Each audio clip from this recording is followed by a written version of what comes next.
Hello നമസ്കാരം, എല്ലാവർക്കും നമ്മുടെ പുതിയൊരു വീഡിയോയിലേക്ക് സ്വാഗതം. അപ്പോൾ ഇന്ന് നമ്മൾ വീണ്ടും ഒരു ഷോർട്ട് വീഡിയോ ആയിട്ടാണ് വന്നേക്കുന്നത്. അപ്പോൾ നമ്മൾ ഡിസ്കസ് ചെയ്യുന്നത് UAE വർക്ക് ചെയ്യുന്ന ടീച്ചേഴ്സിൻ്റെ ടാസ്കുകൾ എന്തൊക്കെയാണ്, അവരുടെ ജോബ് റെസ്പോൺസിബിലിറ്റീസ് എന്തൊക്കെയാണ് എന്നുള്ള കാര്യങ്ങളെ കുറിച്ചിട്ടാണ് ഇന്നത്തെ വീഡിയോ. അപ്പോൾ നമുക്ക് ഡയറക്റ്റ് ആയിട്ട് വീഡിയോയിലോട്ട് പോവാം. അപ്പോൾ ആദ്യം തന്നെ എൻ്റെ ഒരു എക്സ്പീരിയൻസ് വെച്ച് തുടങ്ങുകയാണെങ്കിൽ, നമ്മളിപ്പോൾ നാട്ടിൽ നിന്ന് വരുന്ന ഒരു ഫ്രഷ് ആയിട്ടുള്ള UAE ടീച്ചിങ് ഫീൽഡിൽ ഫ്രഷ് ആയിട്ടുള്ള ഒരു ടീച്ചേഴ്സിന് നമ്മൾ ഏകദേശം ഒരു 1-2 മാസം ഇവിടെ വർക്ക് ചെയ്ത് കഴിയുമ്പോൾ സത്യമായിട്ടും തോന്നും നമ്മൾ എന്ത് ജോലിയാണോ ചെയ്യുന്നത്.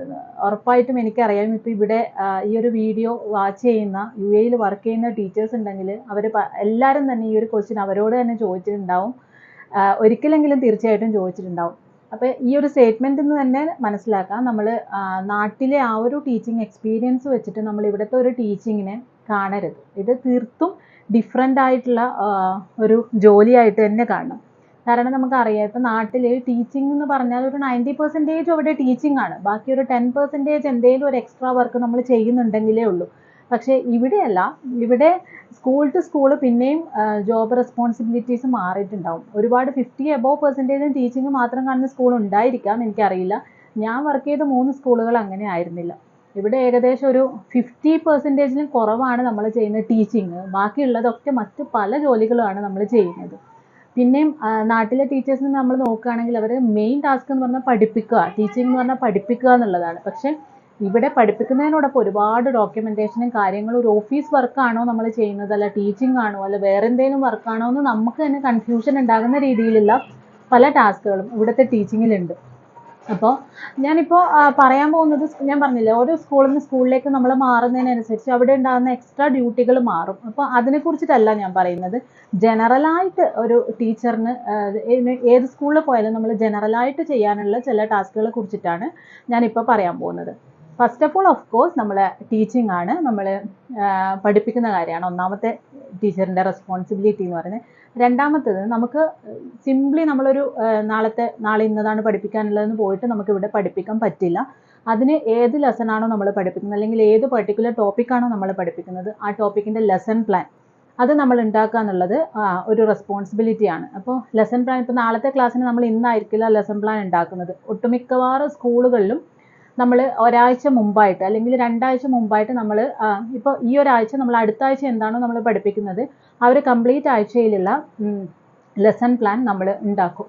ഓക്കെ, ആ ലെസൺ പ്ലാൻ ഉണ്ടാക്കുന്ന വീഡിയോ, എങ്ങനെയാണ് നല്ലൊരു ലെസൺ പ്ലാൻ ഉണ്ടാക്കുന്നതിനെ കുറിച്ചിട്ടുള്ള ഒരു വീഡിയോ ഞാൻ ഓൾറെഡി നേരത്തെ ചെയ്തിട്ടുണ്ട്. അപ്പോൾ അതൊന്ന് കണ്ടു നോക്കൂ, അറിയില്ല എന്നുണ്ടെങ്കിൽ. അപ്പോൾ ഈ ലെസൺ പ്ലാനാണ് അടുത്ത ഒരു റെസ്പോൺസിബിലിറ്റി എന്ന് പറയുന്നത്. പിന്നെ നമ്മളൊരു അക്കാദമിക് ഇയർ തുടങ്ങുമ്പോൾ തന്നെ, അതായത് ഒരു അക്കാദമിക് ഇയർ എൻഡ് ആകുമ്പോൾ നെക്സ്റ്റ് അക്കാദമിക് ഇയറിലേക്ക് വേണ്ടിയിട്ടുള്ള നമ്മുടെ ഒരു ഇയർലി പ്ലാൻ, നമ്മുടെ സിലബസ് ബ്രേക്ക് ഡൗൺ, അതായത് നമ്മുടെ ബേസ്ഡ് ഓൺ അവർ സിലബസ് നമ്മൾ ആ ഒരു ഇയറിൽ, നെക്സ്റ്റ് അക്കാദമിക് ഇയറിൽ എന്തൊക്കെയാണോ ചെയ്യാൻ പോകുന്നത്, ഓരോ മാസവും മന്ത് വൈസ്, ജനുവരിയിൽ ഇന്നത്, ഫെബ്രുവരിയിൽ ഇന്നത്, ആ ഒരു രീതിയിലുള്ള ഒരു പ്ലാൻ നമ്മൾ ഉണ്ടാക്കിയിരിക്കണം. അതുകൂടാതെ വീക്കിലി പ്ലാൻ, നമ്മൾ ഈ ഒരു മാസത്തിൽ നമ്മൾക്ക് 4-5 വീക്സ് ഉണ്ടാവുമല്ലോ, വീക്കിലി ഡിവൈഡ് ആയിട്ട് വീക്ക് 1-ൽ ഇത്രയും പോർഷൻ, വീക്ക് 2-ൽ ഇത്രയും പോർഷൻ എന്നുള്ള രീതിയിൽ വീക്ക് വൈസ് ഉള്ള ഒരു വീക്കിലി ബ്രേക്ക് ഡൗൺ അല്ലെങ്കിൽ വീക്കിലി പ്ലാൻ, ഇതും നമ്മൾ ഒരു അക്കാദമിക് ഇയർ എൻഡിൽ കൊടുത്തിരിക്കണം. പിന്നെ ആദ്യത്തെ 1-2 ആഴ്ചത്തേക്കുള്ള ലെസൺ പ്ലാൻ നമ്മൾ ഒരു അക്കാദമിക് ഇയർ കഴിയുമ്പോൾ നെക്സ്റ്റ് അക്കാദമിക് ഇയറിലേക്കുള്ള 1-2 ആഴ്ചത്തെ ലെസൺ പ്ലാൻ നമ്മൾ ചെയ്യുന്നതാണ്. അപ്പോൾ ഇതൊക്കെയാണ് ജനറൽ ആയിട്ടുള്ള ആ ഒരു ടാസ്ക് എന്ന് പറയുന്നത്. പിന്നെ നമ്മളൊരു ഈച്ച് ടോപ്പിക്ക് നമ്മൾ കഴിയുമ്പോഴും നമുക്ക് ആ ടോപ്പിക്കുമായിട്ട് റിലേറ്റ് ചെയ്തിട്ടുള്ള വർക്ക്ഷീറ്റ് ഉണ്ടാക്കിയിരിക്കണം. അപ്പോൾ ഈ ഒരു വർക്ക്ഷീറ്റ് ഉണ്ടാക്കുക എന്നുള്ളതാണ് അടുത്ത ഒരു ടാസ്ക്. പിന്നെ ചില സ്കൂളുകൾ അത് പ്രയോറായിട്ട് നമ്മൾ അടുത്ത ആഴ്ചത്തേക്ക്, എൻ്റെ സ്കൂളിലൊക്കെ ഇപ്പോൾ ഞാൻ അടുത്ത ആഴ്ച ഇന്നതാണ് ടോപ്പിക്ക് എടുക്കുന്നത്, അതിൻ്റെ വർക്ക്ഷീറ്റ് അടക്കം ഞാൻ ഒരാഴ്ച മുമ്പ് തന്നെ ഞാൻ സെൻഡ് ചെയ്ത് കൊടുത്തിരിക്കണം നമ്മുടെ കോർഡിനേറ്റേഴ്സിന്, അത് പ്രിൻ്റ് എടുക്കാൻ വേണ്ടിയിട്ട്. ആ ഒരു ടാസ്ക് ഉണ്ട്. പിന്നെ ഒരു ഐക്യാൻ ഫോം അല്ലെങ്കിൽ ഒരു സെൽഫ് അസസ്മെൻറ്റ് ഫോം എന്ന് പറഞ്ഞിട്ടൊരു സംഭവമുണ്ട്. അത് എല്ലാ സ്കൂളിലും ഉണ്ടോയെന്ന് അറിയില്ല. അപ്പോൾ അത് നമ്മൾ ഒരു ചാപ്റ്റർ പഠിപ്പിച്ചു കഴിഞ്ഞാൽ അറ്റ് ദ എൻഡ് കുട്ടികൾ ആ ചാപ്റ്ററിൽ നിന്ന് എന്തൊക്കെ മനസ്സിലാക്കി, means I can define these, I can analyse these, I can explain these എന്ന് പറഞ്ഞിട്ട് കുട്ടികൾ എന്തൊക്കെ ആ ഒരു പർട്ടിക്കുലർ ടോപ്പിക്കിൽ നിന്ന് പഠിച്ചു എന്നുള്ളതിനെ കുറിച്ചിട്ടുള്ള ഒരു ഫോം, അതിന് വേണ്ടിയിട്ടുള്ള ഒരു ഫോം ഉണ്ടാക്കിയിരിക്കണം. പിന്നെ നമുക്ക് ഒരു ടേമിൽ 1-2 ക്ലാസ് ടെസ്റ്റ് ഒക്കെ വരും, ക്യൂസസ്. അപ്പോൾ അതിന് വേണ്ടിയിട്ടുള്ള ക്വസ്റ്റ്യൻ പേപ്പേഴ്സ് നമ്മൾ ഉണ്ടാക്കിയിരിക്കണം. പിന്നെ അത് കഴിഞ്ഞിട്ട് എക്സാം കഴിഞ്ഞിട്ടുള്ള പേപ്പർ വാല്യുവേഷൻ ഓഫ് കോഴ്സ്, അതിൻ്റെ മാർക്ക് എൻട്രി, അതായത് സിസ്റ്റത്തിൽ എൻട്രി ചെയ്യാനുണ്ടാവും. പിന്നെ ഓരോ പോർട്ടൽ ഉണ്ടാവും, ഓരോ സ്കൂൾ ഫോളോ ചെയ്യുന്ന ഓരോ റൂൾസ് ഉണ്ടാവും, അവിടെ എൻട്രി ചെയ്യണം. പിന്നെ അത് കഴിഞ്ഞിട്ട് മോസ്റ്റ് ഓഫ് ദ സ്കൂളിൽ നമ്മൾ നമ്മുടെ ഈ മാർക്ക് വെച്ചിട്ട് അതിനെ ഗ്രാഫിക്കൽ അനാലിസിസ് ഒക്കെ ചെയ്യും. അതായത് ഗ്രാഫ്സ് ഉണ്ടാക്കാൻ വേണ്ടിയിട്ട്. അത് എബോവ് 90, എബോവ് 80 അങ്ങനെ കുട്ടികളെ കാറ്റഗറൈസ് ചെയ്തിട്ട് മാർക്കിൻ്റെ ബേസിൽ ഗ്രാഫിക്കൽ അനാലിസിസ് നടത്തും. ആ ഒരു വർക്ക് ഉണ്ട്. പിന്നെന്താ, ഇതൊക്കെയാണ്.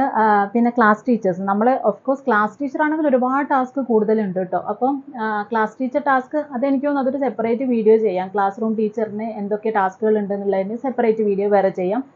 പിന്നെ നമുക്ക് ഇതിൻ്റെ ഇടയിൽ പാരൻസ് മീറ്റിംഗ് വരും. അപ്പോൾ ചില സ്കൂളുകളല്ലാതെ തന്നെ പാരൻസ് ഗ്രൂപ്പൊക്കെ ഉണ്ടാവും. ചെറിയ ക്ലാസ്സിനൊക്കെ ഡയറക്റ്റ് പാരൻസുമായിട്ട് കമ്മ്യൂണിക്കേറ്റ് ചെയ്യാനുള്ള വാട്സപ്പ് ഗ്രൂപ്പൊക്കെ ഉണ്ടാവും. അതിൽ നമ്മൾ ഡെയിലി ബേസിസിൽ നമ്മൾ അപ്ഡേറ്റ് ചെയ്യാനുള്ള സ്കൂളിൽ നിന്ന് വരുന്ന സർക്കുലറും കാര്യങ്ങളൊക്കെ പാരൻസിനെ അറിയിക്കുന്ന രീതിയിൽ അപ്ഡേറ്റ് ചെയ്യാനുള്ള കാര്യങ്ങളൊക്കെ ഉണ്ടാവും. അത് മോസ്റ്റ്ലി നമ്മുടെ ക്ലാസ് റൂം ടീച്ചേഴ്സിനാണ് വരാറുള്ളത്. പിന്നെ നമ്മുടെയൊക്കെ സ്കൂളിൽ എന്ന് പറഞ്ഞാൽ പാരൻസുമായിട്ട് അങ്ങനെയുള്ള ഡയറക്റ്റ് കമ്മ്യൂണിക്കേഷൻ ഇല്ല. നമ്മൾ ഓരോ ടേം കഴിയുമ്പോഴും 1-2 പാരൻസ് മീറ്റിംഗ് ഉണ്ടാവും. അപ്പോൾ ആ പാരൻസ് മീറ്റിങ്ങിൽ നമ്മൾ പാരൻസുമായിട്ടുള്ള ആ ഒരു കാര്യങ്ങൾ, അതാണ് അടുത്തൊരു ടാസ്ക് എന്ന് പറയുന്നത്. ഇതൊക്കെയാണ് അക്കാദമിക്കലി ഉള്ള ജനറലായിട്ട് വരുന്ന സ്കൂൾ. ഞാൻ പറഞ്ഞ പോലെ സ്കൂൾ ടു സ്കൂൾ ടാസ്കുകൾ മാറും. ചില സ്കൂളുകൾ ഒരുപാട് ടാസ്കുകൾ ഉണ്ടാവും, അത് അങ്ങനെ മാറിപ്പോവും. അപ്പോൾ ഇതൊക്കെയാണ് ജനറലായിട്ട് വരുന്ന അക്കാദമിക് ആയിട്ടുള്ള ടാസ്കുകൾ. പിന്നെ അതുകൂടാതെ സ്കൂളുകൾ ചെയ്യുന്ന ജോലി, പിന്നെ നമുക്ക് ഡ്യൂട്ടീസ് ഉണ്ടാവും. ഓക്കെ, ഗേറ്റ് ഡ്യൂട്ടീസ് ഉണ്ടാവും. അതായത് അത് ചിലപ്പോൾ ചില സ്കൂളുകൾ മാസത്തിൽ 2-3 പ്രാവശ്യമായിരിക്കും ഗേറ്റ് ഡ്യൂട്ടി. ചില സ്കൂളുകൾ എല്ലാ ആഴ്ചയിലും 2 ഡ്യൂട്ടികൾ കാണും. അത് ഡിപ്പെൻസ്. ഓക്കെ, ഗേറ്റ് ഡ്യൂട്ടി എന്ന് പറഞ്ഞാൽ ചിലപ്പോൾ മോർണിംഗ് ഡ്യൂട്ടി ആയിരിക്കും. മോർണിംഗിൽ കുട്ടികൾ വരുമ്പം ആ ഒരു ഗേറ്റിൻ്റെ അടുത്ത് നമ്മൾ ഡ്യൂട്ടിക്ക് നിൽക്കണം. അത് പിന്നെ ഈ ബ്രേക്ക് ടൈം ഉണ്ടാവുമല്ലോ, 2-3 ബ്രേക്കുകൾ ഉണ്ടാകുമ്പോൾ ബ്രേക്ക് ടൈം ഡ്യൂട്ടി കിട്ടും. അതായത് കുട്ടികൾ പ്ലേ ഗ്രൗണ്ടിൽ കളിക്കുമ്പോഴും അല്ലെങ്കിൽ അവർ ഫുഡ് കഴിക്കുമ്പോഴൊക്കെ അവരെ വാച്ച് ചെയ്യുക.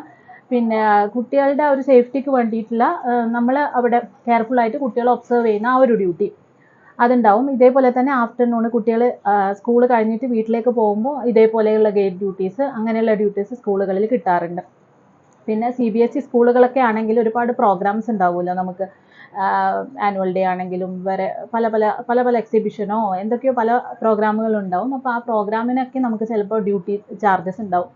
അത് കോർഡിനേറ്റ് ചെയ്യാനോ അല്ലെങ്കിൽ ഇപ്പോൾ സയൻസ്, ഫോർ എക്സാമ്പിൾ ഒരു സയൻസ് ടീച്ചർ ആണെങ്കിൽ എന്തെങ്കിലും സയൻസ് എക്സിബിഷനോ പ്രോഗ്രാമൊക്കെ വരുമ്പോൾ ഓരോ ടീച്ചേഴ്സിനും ഓരോ ചുമതലകളുണ്ടാവും. അത്തരത്തിലുള്ള എക്സ്ട്രാ ഡ്യൂട്ടീസ് വേറെ ഉണ്ട്. പിന്നെ കുട്ടികളുടെ അറ്റൻഡൻസ് അതൊക്കെ റെക്കോർഡിക്കലി അതൊക്കെ കീപ്പ് ചെയ്യുക പ്രോപ്പറായിട്ട്. പിന്നെ കുട്ടികൾക്ക് ചില സ്കൂളുകളിൽ നമ്മൾ സ്കൂളിൽ ഒരു അക്കാദമിക് ഇയർ തുടങ്ങുമ്പോൾ തന്നെ നമ്മൾ ഡയഗ്നോസ്റ്റിക് ടെസ്റ്റ് വെക്കും. അതായത് നമ്മൾ ബേസ് ലൈൻ ടെസ്റ്റ് ഉണ്ടാവും. അതായത് കുട്ടികളുടെ കഴിഞ്ഞ വർഷത്തെ ആ സബ്ജക്റ്റിൽ നോളജ് ടെസ്റ്റ് ചെയ്യാൻ വേണ്ടി. അപ്പോൾ അതിനുള്ള ക്വസ്റ്റ്യൻ പേപ്പർ ഉണ്ടാക്കുക, അതിൻ്റെ പേപ്പർ വാല്യൂ ചെയ്യുക, ആ പേപ്പറിനെ ബേസ് ചെയ്തിട്ട് നമ്മളൊരു ഗ്രാഫ് ഉണ്ടാക്കുക. അത് കഴിഞ്ഞിട്ട് കുട്ടികളെ ആ ഗ്രാഫിൻ്റെ ബേസിൽ നമുക്ക് കുട്ടികളുടെ അത് ഹൈ അച്ചീവറും മിഡിൽ അച്ചീവറും ലോ അച്ചീവർ എന്നൊക്കെ പറഞ്ഞ് കുട്ടികളെ ഡിവൈഡ് ചെയ്യാം. ഇങ്ങനെയുള്ള എക്സ്ട്രാ ടാസ്കുകളുണ്ട്. ഇതൊക്കെയാണ് മെയിനായിട്ട് വരുന്ന കുറച്ച് ടാസ്കുകൾ. പിന്നെ നമുക്ക് സ്കൂൾ മാറുന്നതിനനുസരിച്ച് അതിനുള്ള ടാസ്കുകൾ മാറി വരും. എനിക്ക് ഓർക്കുന്നില്ല ഞാൻ എന്തേലും ഇതിൻ്റെ ഇടയിൽ വിട്ടുപോയിട്ടുണ്ടോയെന്ന്. ഞാൻ ജനറലി എൻ്റെ ഒരു ഡേ ടു ഡേ ലൈഫ് ഇങ്ങനെ മനസ്സിൽ ഓർത്തുകൊണ്ടിട്ടാണ് ഇത്രയും ഡ്യൂട്ടീസ് പറഞ്ഞിട്ടുള്ളത്. അപ്പോൾ എന്തെങ്കിലും വിട്ടുപോയിട്ടുണ്ടെങ്കിൽ ഞാൻ ഇവിടെ കമൻറ്റ് ചെയ്യാം. പിന്നെ ക്ലാസ് റൂം ടീച്ചേഴ്സിൻ്റെ ഡ്യൂട്ടീസ് എന്തൊക്കെയാണെന്നുള്ള ഒരു സെപ്പറേറ്റ് വീഡിയോ വേണേൽ അങ്ങനെ ചെയ്യാം. ഇതൊന്നും കേട്ടിട്ട് ആരും പേടിക്കൊന്നും വേണ്ട. ഞാൻ പറയാം, നമ്മളെപ്പോഴും നാട്ടിലുള്ള അതേ രീതിയിലാണ് ഇവിടെ ടീച്ചിങ് എന്നുള്ള രീതിയിൽ എക്സ്പെക്ട് ചെയ്ത് വരരുത്. ഞാനൊക്കെ പലപ്പോഴും ഞങ്ങളിപ്പോൾ കൊളീഗ്സൊക്കെ ഒന്നിച്ചിരിക്കുമ്പോൾ സ്റ്റാഫ് റൂമിലൊക്കെ ഇരിക്കുമ്പോൾ നമ്മൾ പറയാറ്, നമ്മൾ എന്ത് ജോലിയാണ് ചെയ്യുന്നത്, ടീച്ചിങ് ആണോ അല്ലെങ്കിൽ വേറെ വല്ല സ്കൂൾ ജോബാണോ? അതിൻ്റെ ഇടയിൽ നമുക്കിപ്പോൾ ഇൻസ്പെക്ഷനും കാര്യങ്ങളൊക്കെ വരുവാണെങ്കിൽ ഒരുപാട് ടാസ്കുകൾ വേറെ വരും കേട്ടോ. ആ പ്ലാൻ ഉണ്ടാക്കുക, ഈ പ്ലാൻ ഉണ്ടാക്കുക. പിന്നെ higher achiever, lower achiever, middle achiever എന്നൊക്കെ ഞാൻ പറയാറില്ല. അപ്പോൾ അവർക്ക് വേണ്ടിയിട്ടുള്ള സെപ്പറേറ്റ് ലിസ്റ്റ് ഉണ്ടാക്കുക. പിന്നെ അവരെ ഇമ്പ്രൂവ് ചെയ്യിപ്പിക്കാൻ വേണ്ടിയിട്ട് നമ്മൾ എന്തൊക്കെയാണോ ചെയ്യുന്നതെന്ന് എഴുതാം.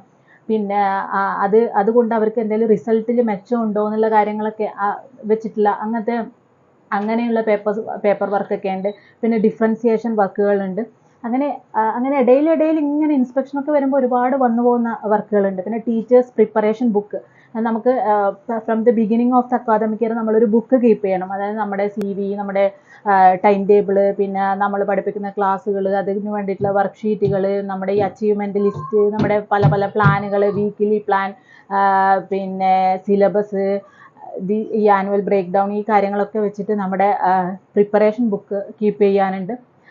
അങ്ങനെ പല പല പല ഡ്യൂട്ടികളും കൂടിച്ചേർന്ന ഉള്ള ഒരു ആകത്തുകയാണ് ഇവിടുത്തെ ടീച്ചിങ് എന്ന് പറയുന്നത്. അപ്പോൾ എന്തെങ്കിലും വിട്ടിട്ടുണ്ടെങ്കിൽ ഞാൻ കമൻറ്റ് ചെയ്യാം. അപ്പോൾ അടുത്ത വീഡിയോ ആയിട്ട് വീണ്ടും കാണാം. ബൈ.